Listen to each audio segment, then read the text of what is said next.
Yes, good evening, everyone. Welcome to the 2025 WNBA Draft presented by State Farm. Tonight is, for me, one of the most special nights in our calendar. We officially welcome the next generation of basketball talent into the WNBA family. This is truly one of the most rewarding parts of my job, calling the prospects over the last couple weeks as they finish their NCAA season, and we have a couple international players this year here in New York. And seeing like the pure joy and emotion on their faces when they're going to cross the stage tonight. It's a moment they've dreamed of, and it's an honor for us to share that with them. So it seems like just yesterday that we were all here in New York at that epic final game during the WNBA finals. So for those in the room, thanks for being here. Your coverage and the depth of it has made a difference. So as we look ahead to the upcoming season, there's never been more excitement around the WNBA, certainly since I have been here. The momentum from last year is carried over in a big way, fueled by obviously incredible fan engagement, rising TV viewership, and a league stacked with extraordinary talent. So we are pleased to welcome a few new partners recently. You saw last Friday, Ally Financial joins us as our latest WNBA changemaker, which is another testament to the league's rising influence. And Ally has consistently demonstrated a deep commitment to elevating women's sports in a way that drives real impact. And this partnership really reflects a shared vision for growing the game and increasing visibility. So as we announced on Friday, Ally will serve as the presenting partner of the WNBA's first ever Rivals Week, a showcase of must-see matchups from August 9th to the 17th. And for me, that time of year will be particularly interesting as teams start to make a huge push for the playoffs, and I think we're going to have a ton of parity in the league this year. Coach also just made its debut as a new WNBA partner by presenting the iconic orange carpet here at the draft. We just came from that with the players looking amazing. So Coach bringing its signature style to one of the league's most exciting moments. This partnership marks the beginning of a dynamic collaboration with Coach and the WNBA set to work together on various innovative activations throughout the season, engaging fans and players. The players all have their Coach bags now. So again, it's sitting at the intersection of sports and now luxury fashion. So that's kind of cool. And one thing we've been working hard on in the off season is a comprehensive platform around a multidimensional approach to combating hate and vitriol in the forms experienced by our players, teams, staff, and fans. So we want to ensure that the WNBA remains a space where everyone, players, fans, and partners, corporate partners, feel safe, valued, and empowered. So we actually assembled a dedicated task force, collaborated closely with key stakeholders, including league and team representatives, and work with external organizations and experts. The platform, and I mentioned this at finals, but now it's coming to fruition, will be four-pronged and will include one, monitoring of social media and other digital platforms using an advanced technology solution to detect and monitor comments and threats. Two, strengthening our conduct standards across all WNBA platforms, including in arena. Three, there will be added security measures put in place at the league and team levels. And four, there will be continued services of dedicated mental health clinicians addressing concerns that players have in a timely manner. So more to come on this as we get to the tip of the season in May. But other storylines coming into this season are endless, from major player movement during free agency to the debut of the Golden State Valkyries, to the incoming rookies, to the ongoing growth of our game. We have a slate of exciting preseason games this year with many of our stars returning to their college markets, including Caitlin, Sabrina, Jewel, Arike, Angel, and Jackie, and then Camilla against the Brazilian national team in a preseason game. So that's going to be fun to watch those just here in May. And the All-Star game will take place in Indianapolis. And for the first time ever, we will hold a regular season game north of the border in Vancouver with Seattle versus Atlanta. So plus, as many of you already know, we're introducing a best-of-7 format for the WNBA Finals this fall. So we're not stopping there. We're continuing to expand, obviously, the Valks this year, and two new teams set to tip off in 2026 in Toronto and Portland. And conversations about future expansion remain ongoing. This growth is another testament to the strength of our league and the demand we're seeing from our fans. So, and from cities and from owners who want to be part of the WNBA's futures. And some of you know who cover us on the business side. There's a lot of capital coming into women's sports. As you know, we raised capital ahead of the trend in early 2022. That has served us well, and that has driven a level of confidence by many others, including corporate partners, media partners, and certainly by our owners who see huge growth prospects, and they're all investing heavily in the player experience. And you see how current owners are announcing new practice facilities and new player experience items, and they're making significant investments in the confidence of this league. So with that, thank you again for all being here. We're looking forward to a great night tonight, and I'm happy to answer any questions you have. Associated Press. Good to see you. Two-pronged question. Just you mentioned expansion. Is there any further timeline for 16 and potentially if there'll be more than 16? And just also the obviously CBA discussions. Anything you can say about those? Okay, timeline on expansion. No specific timeline. We talked about going to 16 by no later than 28. I think we're still on track for that. We're evaluating the huge demand from cities and ownership groups and investment from a variety of cities. So we've had a process. We're using an outside banker, so we're still evaluating that. So nothing to report today.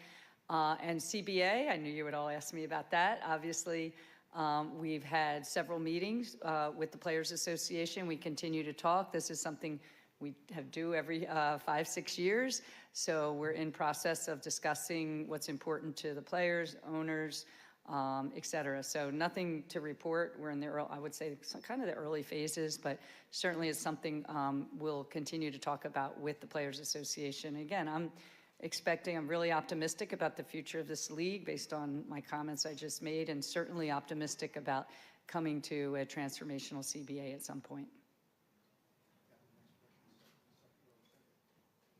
I can't hear you.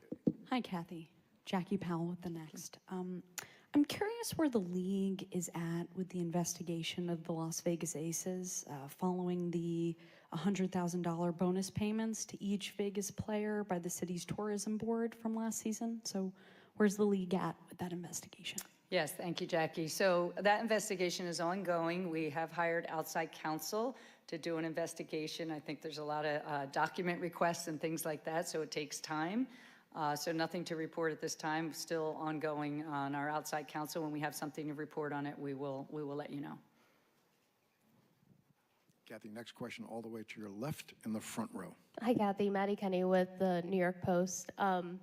With Unrivaled, the announcement that Paige Bueckers is going to get a 3-year deal with them. In the first year of that, she's going to make more than what she's going to make in her entire rookie salary. I guess I'm just curious, what was your reaction to hearing that? And how does knowing the salaries that players are getting paid in a startup league that lasts only 10 weeks is better than a league that's been around for over 20 years? Yeah, I think, first of all, I think Paige already announced that, like 6 months ago, maybe, or so. So quite some time ago, I think it was already announced that Paige was signing a 3-year deal with them, had equity in the league. Obviously, I'm really proud of what Nafisa Collier and Brianna Stewart have thought through with that league. Obviously, I've talked to them.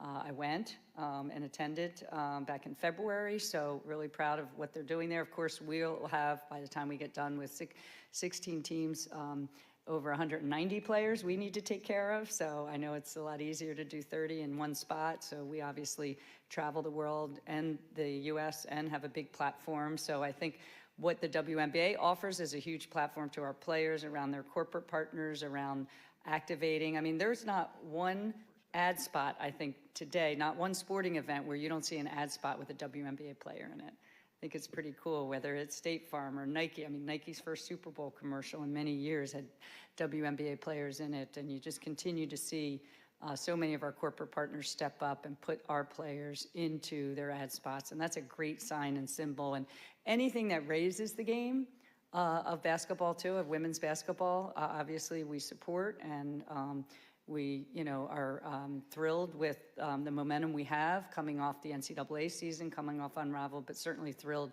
with the viewership we have and the momentum we have and the capital coming into our league as well and the investments our owners are making. Cathy, to your right in the third row, all the way to the right. Hi, Cathy. Joseph McBride for The Mirror. I just wonder what your thoughts were on so many top prospects deferring to declare for the draft and returning to college for another year. Well, first of all, I think we have an amazing potential rookie class that you're going to see tonight. We obviously, college is something that players are going to make their own decisions of when they come out, when they don't. We don't pressure them. We're not disappointed in any of them. We love the fact that the NCAA has been such a strong feeder into the WNBA. The fact that some players choose to play an additional year is absolutely okay. We are a league so full of talent. And by the way, the next decade of talent coming in is going to be amazing. I was at the McDonald's All-American game 2 weeks ago. Those high school players can play, and they're going to come into our league at some point. So whether you want to take advantage of an extra year or not, as long as we get you next year, I certainly don't have any problem. We have so much talent coming in this year and over the next, I would say the next decade, because those who watch U17 women, girls basketball are telling me how strong the talent is. So, you know, if players choose to stay for an additional year, if they redshirted, I think the COVID years are now technically over, but no problem with that. Cathy, next question, front row to your right. Hello, this is Daniel Artest from the 9450. With the growth of the league, how do you envision the WNBA's role in promoting women's sports on a global scale? Yeah, it's a great question around global scale. So, you know, we've generally been a domestic league, obviously in 12 cities, soon to be 15, including north of the border in Toronto, with the Toronto Tempo launching next year. But we have a lot of opportunity globally. The sport is very popular. As I went to the Paris Olympics, very popular in Europe, obviously in Asia and Africa. So we are currently, that's kind of our next step once we get through expansion and collective bargaining, and is really to make an impact globally. You might have seen recently a trip that Sabrina Ionescu made over to Asia with Nike. And I think back to when that happened with either Kobe Bryant or Stephon Marbury, and then those that came after, building again these players into big global brands. And that's what we aspire to as well. And so we'll take a look at what that looks like and what that means as we come off of this season.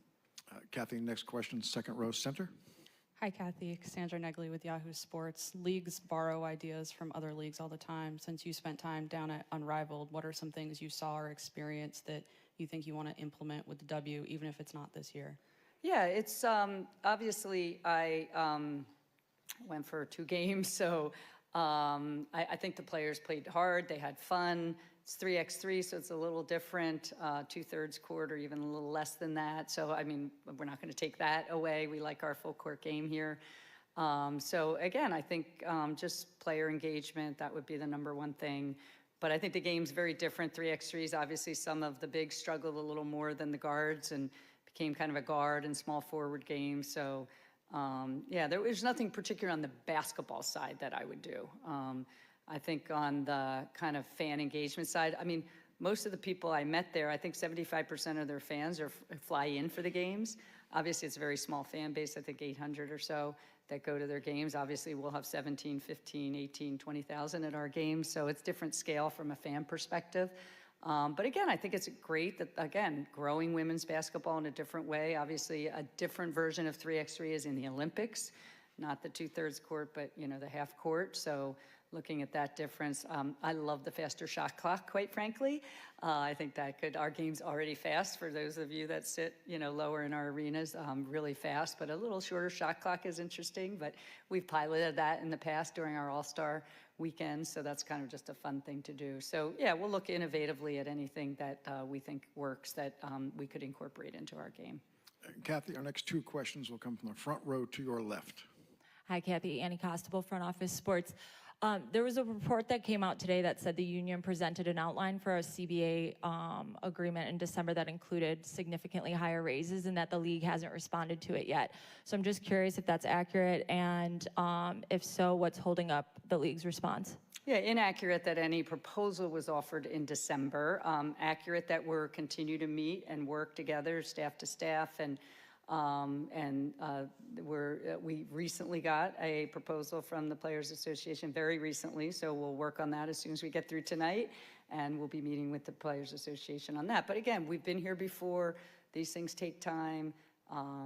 you know, they're partial proposals. We want full comprehensive proposals in order to determine what the future looks like. But again, I'm very optimistic that we'll get something done and it'll be transformational. But that report about something in December was inaccurate. Staying in the front row to your left. Ben Pickman with The Athletic. At the top, you mentioned changes as it relates to security and hate. I guess, were there incidents in particular that, I don't know, came up that sparked the need for changes in the policy? And is the changes that you are starting to outline kind of an admission through conversation that the league previously was not doing enough to ensure player safety amid this new era? Yeah, I mean, there's cyber safety, there's physical safety. I think we were doing, obviously, a lot in the physical safety space. The cyber safety, if I could figure out not to have someone type all this vitriol in social media, I'd be in quite a different job than the commissioner of the WNBA. But that's why we wanted to tackle it, because there's no space for hate. And I think there is just a continuing drain on all of us, on players, on staff at our teams. I'm sure on all of you too, just continued unaccountability for people who type things in social media. And our players are digital natives. They're in their 20s, young 20s. And then obviously more veteran players are 20s into 30s, and they take everything very hard, and it's a toll on them. So I think after last year, I think we just really wanted to do something. I've wanted to do something since I kind of came out of Deloitte into the WNBA in the space. But obviously we hit the pandemic and we had a lot of things going on. So I also think with AI and technology was a little more nascent 5 years ago. I think now is the time to, and we've demoed a bunch of technologies and selected one that I think we can offer to our players' families, our fans, because I know myself I could use it to filter out some of the negative comments that people believe that are totally untrue or inaccurate. So I think that was a little bit of the impetus, like we've had it, let's go, let's do something with the technology provider. But it has to be multi-dimensional because it also has to include cyber safety, physical safety, mental health, monitoring, and monitoring too for physical risks and physical threats. So I think there were some reported physical threats as well to some of our players, both in college and in pro. So that's all part of it. So I think it was like time to put this task force together and really hit it head on. So that's what we're going to do. Kathy, second row center. Hi, Kathy. Maitri Anantharaman from Defector. You mentioned the explosion of capital in women's sports, and I think a trend we're seeing, not just in women's sports, but in sports more broadly, is the growing involvement of institutional capital in sports. I wondered what the league's philosophy is around interest from sovereign wealth funds or pension funds or private equity, and whether there are specific policies in place, and if there are they different from the NBA's? Yeah, we have very similar policies to the NBA. Ours kind of have come more recently because of the explosion of capital into women's sports in the WNBA. But nothing different to report here. We'll obviously evaluate them. They're all subject to approval by the Board of Governors when we bring new ownership or new capital in. So we'll continue to follow the process, but it is very similar to the NBA. Kathy, next question, front row to your right. Kathy, Chris from the Chris Gunther Show. Here we are, the start of a brand new season, and I can see the excitement all over your face. If there is one matchup that you're really looking forward to this year that's marquee for you, who do you think that would be?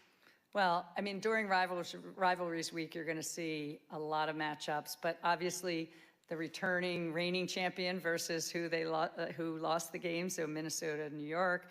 I think Vegas is going to be interesting with some new talent this year, and they were tough last year. Seattle, I think, and we'll see who they pick number 2 tonight, will be interesting. I think Indiana has added some really big talent, veteran talent that they maybe didn't have last year. And the list could go on and on. I think a lot of teams are going to strengthen themselves not only tonight, but did in free agency and going into the tip of the season, which is like literally only practically a month away. So that's why Rivalries Week is going to be so cool. But I think more looking at the free agent movement. Obviously, Dallas with the #1 pick tonight and with the players they have. So there's Phoenix is going to look different. So, I mean, it's really going to be a lot of parity in the league this year. So I don't want to pick one. Obviously, I'm looking at Minnesota, New York as the return of the 2 teams, that epic 5-game final. And so I think that's the one I'll watch first. Kathy, staying on the right side of the room, all the way to the back. Thanks, Ron. Jonathan Tanner, one of the Philadelphia Inquirer. Thanks, Commissioner, as always, for the time. It is, surprisingly, another expansion question. A few months ago, the Sports Business Journal had a quite detailed piece on the subject, and it named 3 cities in particular, Cleveland, Houston, and Philadelphia, as being toward the front of the line, with Cleveland at the front of the line. Set some timelines for when they might come in. It's better to hear from you directly about these things, so I figured why not ask you if you'd let us know. Thank you. Yeah, again, nothing to report specifically other than we had huge demand in our bidding process for a WNBA team in not only those cities, but a lot of other cities. So really excited to be evaluating which city or cities would be the best going forward. And just evaluating whether it is more than one, quite frankly. So we've got to put all that together. You don't want to degrade the quality of the game. Already going to 16, we're adding 33% additional roster spots by adding 48 spots to a league of 144. So we're in the process of evaluating all that, but those are all on the list, but there's several others that are on the list as well. Cathy, next question, center of the room, row 4. Hey, Cathy, Randall Williams, Bloomberg News. We've seen the union come out and say what they want in these negotiations, a new economic model, higher pay, retirement benefits. We haven't seen exactly what the league considers a fair deal. We saw the joint statement, of course, in December that the 2 parties released, and you all have met a number of times since then. What do you consider fair, and what do you want out of the next CBA? Yeah, again, we're not going to negotiate in the media. We're going to negotiate with the players across the bargaining table. So I'm not going to comment on specifics other than, we've been building a new economic model, quite frankly, leading women's sports to build that model with our new media rights deals, with all the corporate partnerships. So yes, we want to have a fair deal for all, but it has to be within the confines of a sustainable economic model that goes on for 10 years. Even what we did last year with full charter travel, that was over $20 million expense. That has to be recognized as part of the economic model that we've built, and I'm glad we did it, and obviously we're going to continue that hopefully for many, many years going forward. But you need to make sure that, we've had a few years of great growth, hyper growth I would call it, but we need to continue to make sure that we can fund the things that the players are asking for, that we want for them too. We all want the players to make more money. That will happen. We'll do something transformational. But again, nothing to report exactly today because we're not that far into the negotiation to report any specifics. Cathy, thank you very much. And to our media, thank you. We will, if you will, this will be where we have the players come through for the pressers as well. Thank you. Thank you, everyone. Enjoy tonight.